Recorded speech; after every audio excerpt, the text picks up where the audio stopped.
ओम श्री गणेशाय नमः। मित्रों, मैं राघवराम मिश्रा आप लोगों का अपने इस YouTube चैनल पर एक बार पुनः स्वागत करता हूं। आज हम बात करने वाले हैं कर्क राशि के ऊपर ढैया का क्या प्रभाव होगा। कर्क राशि वालों के ऊपर 17 जनवरी 2023 से शनि महाराज की ढैया प्रारंभ होने जा रही है। ये ढैया आपको 2.5 वर्ष की रहने वाली है, इसलिए इस वर्ष आपको अपने काम धाम में किसी तरह के आलस्य नहीं करना चाहिए।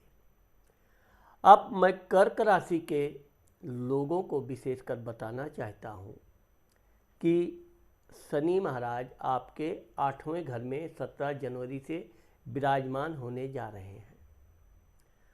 ये शनि महाराज आपको वैसे तो काम में कुछ अड़चन, कुछ परेशानी ज़रूर पैदा करेंगे, लेकिन अगर आप अपने पूजा पाठ करते रहे, अपने आराध्य देवता का आप स्तुति करते रहे, तो यह शनि महाराज आपको बहुत कुछ लाभ भी देंगे।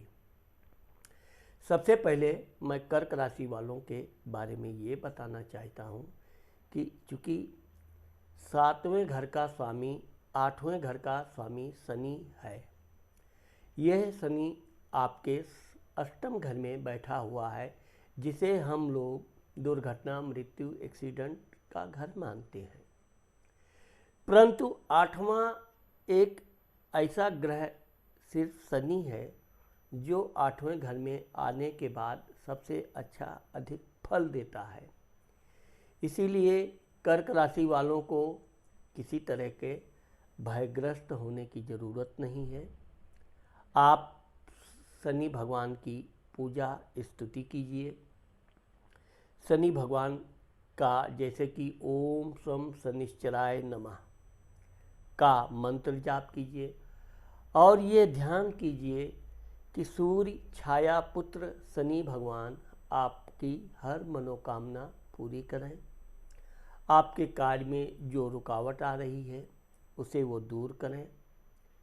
इसलिए आप शनि भगवान का ध्यान कीजिए, उनकी पूजा कीजिए और शंकर जी की, भगवान शिव की पूजा करने से भी शनि महाराज बहुत प्रसन्न होते हैं, क्योंकि देवों के देव महादेव की पूजा करने से वैसे तो सभी ग्रह बहुत प्रसन्न होते हैं, अच्छे फल देते हैं। अब चूँकि कर्क राशि का स्वामी चंद्रमा होता है, चंद्रमा भगवान शिव के सिर पर सुशोभित होने के कारण यह विशेषकर शिव भगवान की पूजा करने से, माता पार्वती की पूजा करने से विशेष प्रसन्न होता है। और चूँकि यह जो 17 जनवरी 2023 को कर्क राशि में जो शनि का ढैया प्रारंभ हो रहा है, यह शनि आपके कर्म भाव को देखेगा। इसलिए जहाँ आप नौकरी करते हैं, यहाँ आपको थोड़ा सावधान रहना चाहिए। विशेषकर अपने पिताजी से आपको किसी तरह के विवाद नहीं करना चाहिए। आपके पिताजी क्रोध में आपको कुछ बोलते हैं तो आप उनका उत्तर प्रेम से दीजिए, विवाद ना कीजिए और ये मानकर चलिए कि इससे आपके पाप कट रहे हैं।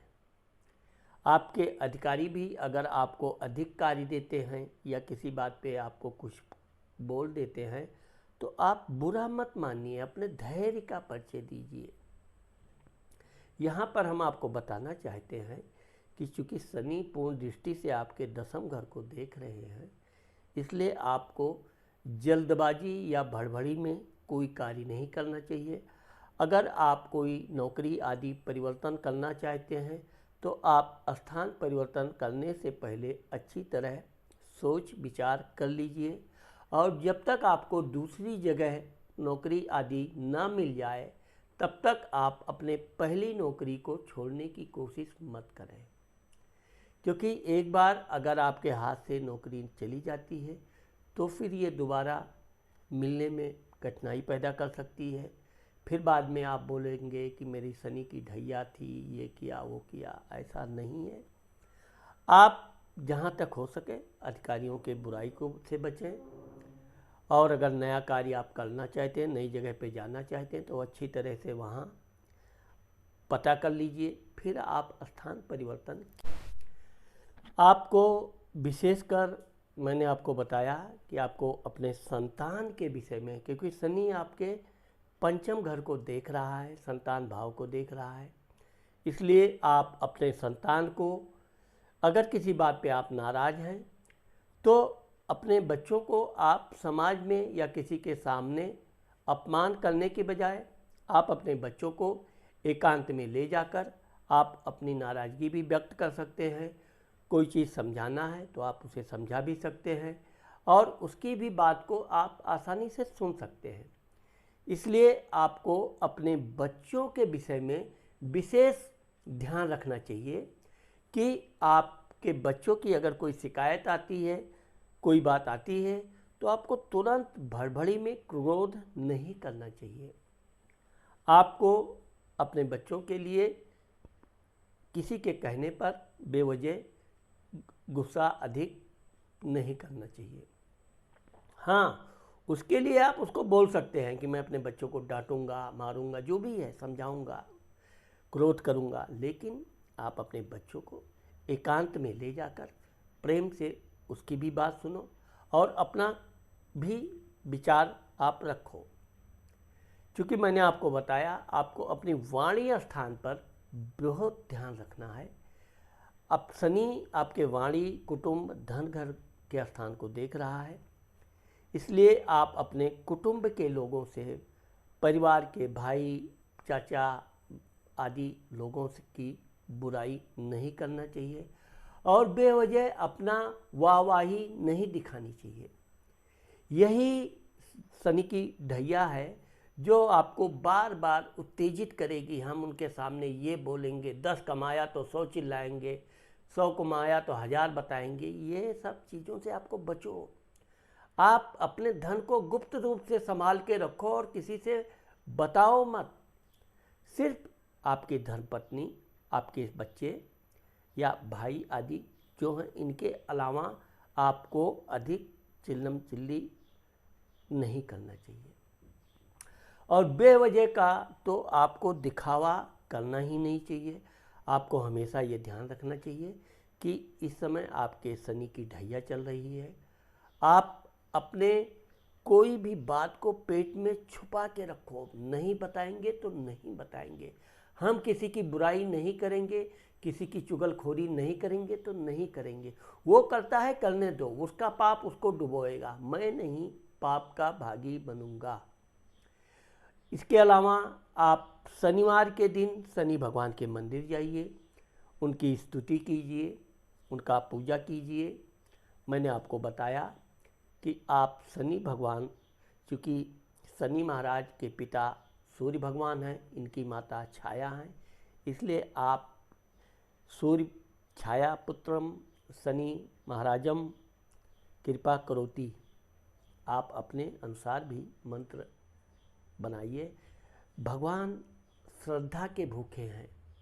आप ये न देखिए कि आपके कोई शब्दों में गलती हो गई तो इससे आपको फल नहीं मिलेगा, यह आप कदापि। और शनि भगवान तो न्याय के देवता हैं, इसलिए आप उनके सामने अपने पापों का तुरंत क्षमा मांग लीजिए और उनकी स्तुति कीजिए, उनका ध्यान कीजिए, जिससे कि शनि की कृपा में आदमी रंक से राजा बनते देर नहीं लगती है।